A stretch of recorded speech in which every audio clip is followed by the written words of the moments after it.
దేశంలో మరోసారి అధికారంపై BJP focus పెట్టింది. హ్యాట్రిక్ పై గురిపెట్టి టార్గెట్ 400 సీట్లుగా కసరత్తు చేస్తుంది. సొంతంగా 375 స్థానాలు, మిత్రపక్షాలతో కలిసి 400కు పైగా స్థానాల్లో గెలుపే లక్ష్యంగా వ్యూహాలు రచిస్తోంది. ఈ క్రమంలోనే రేపటి నుంచి 2 రోజుల పాటు ఢిల్లీ వేదికగా బీజేపీ జాతీయ స్థాయి సమావేశాలు జరగబోతున్నాయి. రేపు ఎల్లుండి జాతీయ సమావేశాలు జరగనుండగా పార్టీ విధానాలు, సంస్థాగత వ్యవహారాలపై చర్చిస్తారు. జాతీయ అధ్యక్షుడి ఎన్నికను ఆమోదించనుంది బీజేపీ కౌన్సిల్. అటు సమావేశాల తర్వాత ఏపీలో పొత్తుపై క్లారిటీ రానున్నట్లు తెలుస్తోంది. జాతీయ సమావేశాలకు ఏపీ, తెలంగాణ నేతలు ఢిల్లీ చేరుకుంటున్నారు. ఏపీ బీజేపీ చీఫ్ పురంధేశ్వరి, మాజీ సీఎం కిరణ్ కుమార్ రెడ్డి, సోము వీర్రాజుతో పాటు పలువురు కీలక నేతలు ఇప్పటికే ఢిల్లీ చేరుకున్నారు. ఇక తెలంగాణ నేతలు బండి సంజయ్, కిషన్ రెడ్డి, రాజ్యసభ సభ్యులు లక్ష్మణ్తో పాటు మరికొందరు రాత్రికి ఢిల్లీ చేరుకోబోతున్నారు.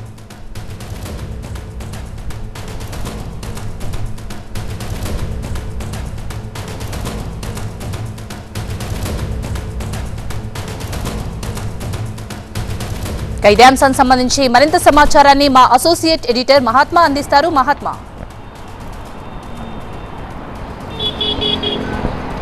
భారతీయ జనతా పార్టీ రేపటి నుంచి 2 రోజుల పాటు నేషనల్ కౌన్సిల్ సమావేశాలు నిర్వహిస్తుంది.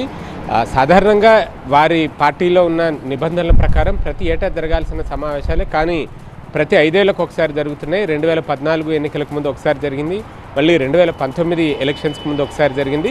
ఇప్పుడు చూస్తే 2024 లోక్సభ ఎన్నికలకు ముందు మరొకసారి నిర్వహిస్తున్నారు. అయితే ఈసారి నిర్వహించే సమావేశాల వేదిక నా వెనకాల కనిపిస్తున్న భారత మండపమే. ఈ మండపాన్ని రీసెంట్గా నిర్మించి G20 సమావేశాలను కూడా ఇక్కడ నిర్వహించిన విషయం మనందరికీ తెలిసిందే. ఈ 2024లో కూడా మరొకసారి విజయం సాధించి హ్యాట్రిక్ సాధించాలన్న లక్ష్యం ఒక ఎత్తు అయితే, ఈసారి గతం కంటే మరింత స్కోర్ను మెరుగుపరుచుకోవాలి, టార్గెట్ 400+ అంటూ ఒక నినాదాన్ని కూడా భారతీయ జనతా పార్టీ అగ్రనాయకత్వం ఎంచుకుంది. తద్వారా ప్రత్యర్థుల నైతిక స్థైర్యాన్ని దెబ్బతీయడం ఒక ఎత్తుగా మనకు కనిపిస్తూ ఉంది. At the same time BJP కార్యకర్తలు, శ్రేణులను మరింత ఉత్సాహపరిచే దిశగాను ఈ నినాదాన్ని తీసుకున్నట్టుగా మనం భావించవచ్చు. ఎందుకంటే 2014తో పోలిస్తే 2019లో వారి స్కోర్ పెంచుకున్నారు. ఇప్పుడు 19తో పోలిస్తే 24కి మరింత స్కోర్ పెంచుకోవాలన్న భావనతోటి బీజేపీ నేతలు ఉన్నారు. ఆ దిశగా లోక్సభ ఎన్నికల ప్రిపేర్నెస్లో భాగంగా ఇప్పుడు ఈ 2 రోజుల సమావేశాలు జరుగుతున్నాయని చెప్పవచ్చు. అండ్ నేషనల్ కౌన్సిల్ ఎప్పుడు భేటీ అయినా సరే పార్టీ విధానపరమైన అంశాలు, సంస్థాగతపరమైన అంశాల మీద చర్చలు చేస్తారు. ఇప్పటికే ఈ 5 ఏళ్ల కాలంలో సాధించిన విజయాలు, అందులో అయోధ్య రామ మందిరం వంటి హామీ, ఇది 1991 నుంచి తమ ఎన్నికల మేనిఫెస్టోలో పెడుతున్న హామీయే కాబట్టి దాన్ని నిజం చేసి చూపించడం మొదలుపెట్టి ప్రపంచవ్యాప్తంగా ఆర్థికంగా అనేక అగ్రరాజ్యాలన్నీ కూడా కుదేలవుతున్న స్థితిలో కూడా భారతదేశం ఆర్థికంగా స్థిరంగా వృద్ధిని సాధిస్తూ ముందుకు దూసుకెళ్లడం, ఇలాంటి విజయాలన్నిటి మీద కూడా తీర్మానాలు ఉంటాయని చెప్పి తెలుస్తుంది. ఒకటి విదేశాంగ విధానం మీద ఒక తీర్మానం, ఆర్థిక పురోగతి మీద ఒక తీర్మానం, అలాగే ఇతరత్ర భారతీయ జనతా పార్టీ సాధించిన విజయాలు, లేకపోతే అభివృద్ధి ప్రాజెక్టులు, సంక్షేమ పథకాలు, వీటన్నిటి గురించి కూడా చర్చించే అవకాశం ఉంది. అయితే ఈ 2 రోజుల సమావేశాల్లో భాగంగానే ఏపీ నేతలు కూడా ఢిల్లీలో ఉంటారు కాబట్టి పొత్తుల మీద వారితో విడిగా చర్చించి ఒక క్లారిటీ ఇచ్చే అవకాశం కనిపిస్తోంది అని మనకు సమాచారం అందుతోంది. ఇప్పటికే ఆలస్యం అయిపోతుంది. మరొక 10 రోజుల్లో లోక్సభ ఎన్నికల నోటిఫికేషన్ కూడా రానుందని సమాచారం ఉన్న నేపథ్యంలో వీలైనంత త్వరగా దీని మీద రాష్ట్ర నేతలతో చర్చించి ఒక తుది నిర్ణయం కూడా తీసుకునే అవకాశం కనిపిస్తోంది. Right, thank you Mahatma. ఇక సెకండ్ న్యూస్ చూస్తే కులగణన తీర్మానానికి తెలంగాణ అసెంబ్లీ ఆమోదం తెలిపింది. తెలంగాణ ఏర్పాటు తర్వాత ఇది అతిపెద్ద నిర్ణయం. సామాజికంగా, అటు రాజకీయంగా, ఇటు ఆర్థికంగా మెరుగుపడాలని కులగణనపై నిర్ణయం తీసుకున్నామంటున్నారు మంత్రి పొన్నం ప్రభాకర్. బలహీన వర్గాలకు న్యాయం జరిగే విధంగా గైడ్లైన్స్ ఉంటుందన్నారు. రాజకీయ పార్టీలతో పాటుగా అందరి సహకారం కూడా తీసుకుంటామని తెలిపారు ఆయన. బలహీన వర్గాలకు న్యాయం జరగాలన్నదే మా ఆకాంక్ష అని చెప్పారు పొన్నం ప్రభాకర్. దీనికి సంబంధించి మరింత సమాచారం మా ప్రతినిధి శ్రవణ్ అందిస్తారు. శ్రవణ్, దీనికి సంబంధించి మీ దగ్గర అప్డేట్స్ ఏంటి? జితనే ఆబాదీ ఉతనే ఇస్తేదారి, ఇది రాహుల్ గాంధీ ఎత్తుకున్న నినాదము. భారత్ జోడో యాత్ర సందర్భంగా దేశం మొత్తం తిరిగినప్పుడు కూడా ప్రత్యేకంగా ఈ నినాదాన్ని ఎత్తుకున్నారు. తెలంగాణలో పర్యటించినప్పుడు కూడా జితనే ఆబాదీ ఉతనే ఇస్తేదారి అనే అంశాన్ని చాలా స్పష్టంగా వివరించడం జరిగింది.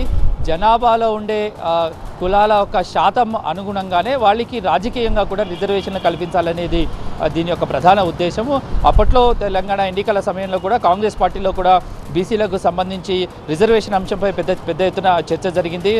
కొన్ని డిస్కషన్స్ కూడా జరిగాయి. అయితే కాంగ్రెస్ ప్రభుత్వం అధికారంలోకి రాగానే రాహుల్ గాంధీ ఏదైతే చెప్పారో దానికి అనుగుణంగానే కులగణన చేపట్టడానికి నిర్ణయించింది. అందులో భాగంగానే ఈరోజు అసెంబ్లీలో దీని యొక్క తీర్మానం చేయడం జరిగింది. యాక్చువల్లీ ముందు తీర్మానం బుధవారమే దీనికి సంబంధించిన తీర్మానం అసెంబ్లీలో ప్రవేశపెట్టాల్సి ఉంది. కానీ సీఎం రేవంత్ రెడ్డికి ప్రత్యేకమైన ప్రోగ్రాంలు ఉండటం వల్ల దాన్ని గురువారానికి షిఫ్ట్ చేశారు. గురువారం కూడా బడ్జెట్ మీద పూర్తిస్థాయి చర్చ జరగడంతో ఈరోజు శుక్రవారానికి దాన్ని వాయిదా వేసి ఎటకేలకు పొన్నం ప్రభాకర్ బీసీ వెల్ఫేర్ మంత్రి దాని మీద తీర్మానం ప్రవేశపెట్టారు. దీని మీద మిగతా పార్టీలు కొన్ని అభ్యంతరాలను వ్యక్తం చేసింది. ముఖ్యంగా అపోజిషన్ పార్టీగా ఉన్న బీఆర్ఎస్ దీని మీద కొంత అభ్యంతరాన్ని వ్యక్తం చేసింది. బీసీ కులగణన చేపట్టే ముందు దీనికి ఒక చట్టబద్ధత కల్పించాలి, చట్టబద్ధత కల్పించకుండా ఊరికే అసెంబ్లీలో దీనిపై ఒక చర్చ పెట్టి బీసీ కులగణన చేస్తున్నామంటూ చేస్తే దాని యొక్క విధి విధానాలు ఏంటి, దాని యొక్క రూపకల్పన ఎలా ఉంటుంది, ఇవన్నీ కూడా ఏం చెప్పకుండా తీర్మానం చేస్తున్నామంటే ప్రజల్ని తప్పుదోవ పట్టించే ఉద్దేశమే, కేవలం పొలిటికల్గా మాత్రమే మైలేజ్ తీసుకునే ప్రయత్నం కాంగ్రెస్ చేస్తుందని చెప్పేసి ఇటు బీఆర్ఎస్ వాదించింది. మరోపక్క ఎంఐఎం కూడా దీని మీద మేము కులగణనకి ఏదైతే కులగణన చేపట్టేందుకు కాంగ్రెస్ పార్టీ ముందుకు వచ్చింది దానికి మేము వ్యతిరేకం కాదు, కానీ అందులో మా ముస్లిం మైనారిటీల వాటా ఏంటి, వాళ్ళ యొక్క పరిస్థితి ఏంటి అనేది అభ్యంతరాన్ని వ్యక్తం చేస్తే దాని మీద కూడా కొంచెం క్లారిటీ ఇవ్వాలని చెప్పారు. దీనికి రిప్లై ఇస్తూ కాంగ్రెస్ పార్టీ ఇది కేవలం బీసీలకు సంబంధించిన కులగణన కాదు, మొత్తం ఓవరాల్గా తెలంగాణలో ఉన్న అన్ని కులాలకు సంబంధించిన కులగణన చేపట్టబోతున్నాము. అందులో జనాభాలో అత్యధికంగా ఉన్నది బీసీలు కాబట్టి బీసీల అంశం మీద కొన్ని లోతైన సర్వే ఉంటుంది. మొత్తం బీసీలో 130 కులాలు ఉన్నాయి. అందులో ఏ కులం వారు ఎంత సెగ్మెంట్లో ఉన్నారు, ఎంత పర్సెంటేజ్లో ఉన్నారు, దాంతోపాటు ఇతర మైనార్టీ కులాలు, అది ముస్లింలు అయిండొచ్చు, హిందువులలో ఉండే ఇంకేదైనా కులాలు అయిండొచ్చు, ఓసీల్లో అయిండే ఇతర కులాలు అయిండొచ్చు, రెడ్డి అయిండొచ్చు, బ్రాహ్మణ్స్ అయిండొచ్చు, ఇలా అన్ని కులాలు ఎంత పర్సెంటేజ్ ఉన్నారని తెలిస్తే వీళ్ళకి రాజకీయంగా, ఆర్థికంగా, సామాజికంగా న్యాయం చేకూర్చేందుకు అవకాశం ఉంటుంది. పథకాల అమలు రూపకల్పనకి అవకాశం ఉంటుంది. పథకాలను అమలు చేయడానికి ఫండ్స్ కేటాయించడానికి ఉంటుంది. అన్ని ప్రభుత్వాలను, అన్ని పార్టీలను కలుపుకొని సూచనలు ఖచ్చితంగా మేము స్వీకరిస్తాము. 90 రోజుల్లో ఈ కులగణన చేపట్టాలనేది కాంగ్రెస్ పార్టీ లక్ష్యంగా పెట్టుకుంది. దానికి సంబంధించిన ఎవరైనా పార్టీలు ముందుకొచ్చి సూచనలు, సలహాలు ఇస్తే తప్పకుండా స్వీకరిస్తామని చెప్తాను. Right, thank you Sravan, thanks for the updates. Big breaking news అందుతోంది. చిట్ చాట్ పేరుతో మరోసారి బాంబు పేల్చారు మాజీ మంత్రి మల్లారెడ్డి. బీజేపీతో బీఆర్ఎస్ కి పొత్తు ఉండే అవకాశం ఉందన్న మల్లారెడ్డి పొత్తులో భాగంగా మల్కాజ్గిరి ఎంపీ టికెట్ బీఆర్ఎస్ నేత భద్రారెడ్డికి అంటున్నారు. దీనికి సంబంధించిన బిగ్ బ్రేకింగ్ మనం చూస్తున్నాం. కాసేపటి క్రితం ఇదే అంశంపై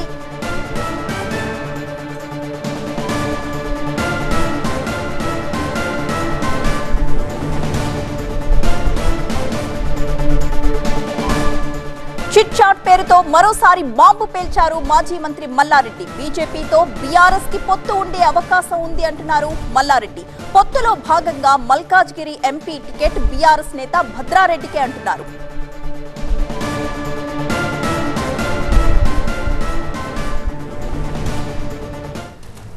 కాసేపటి క్రితం ఇదే అంశంపై బండి సంజయ్ కూడా చిట్ చాట్ చేశారు. బీజేపీకి బీఆర్ఎస్ ఎట్టి పరిస్థితుల్లో పొత్తు ఉండదని, బీఆర్ఎస్ కావాలని పొత్తు పేరుతో ప్రచారం చేస్తోందని అన్నారు ఆయన. బీజేపీతో టచ్ లో 8 మంది బీఆర్ఎస్ ఎమ్మెల్యేలు, 5 ఎంపీలు ఉన్నారని అన్నారు. ఎంపీలు బీబీ పాటిల్, రాములు పేర్లు కూడా క్లూ ఇస్తున్నట్లుగా మాట్లాడారు బీజేపీ లీడర్స్. అయితే మిగతా వారు ఎవరు అనే దానిపైనే ప్రస్తుతం ఉత్కంఠ నెలకొంది.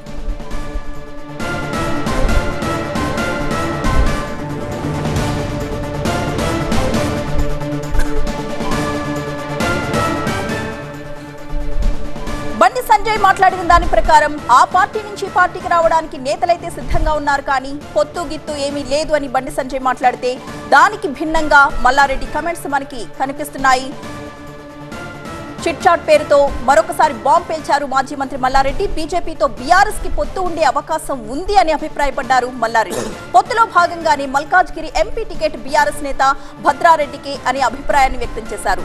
కాసేపటి క్రితం అదే అంశంపై బండి సంజయ్ కూడా మాట్లాడారు. అయితే బీజేపీకి బీఆర్ఎస్ కి ఎట్టి పరిస్థితుల్లో పొత్తు ఉండదని మాట్లాడారు. బీఆర్ఎస్ కావాలని పొత్తు పేరుతో ప్రచారం చేసుకుంటోందన్నారు. బీజేపీతో టచ్ లో 8 మంది బీఆర్ఎస్ ఎమ్మెల్యేలు, 5 ఎంపీలు ఉన్నారని బీబీ పాటిల్, రాముల పేర్లు ఆయన ప్రస్తావించారు. అయితే ఇంకా మిగతా వాళ్ళు ఎవరు అన్న దానిపై ప్రస్తుతం ఉత్కంఠ నెలకొంది.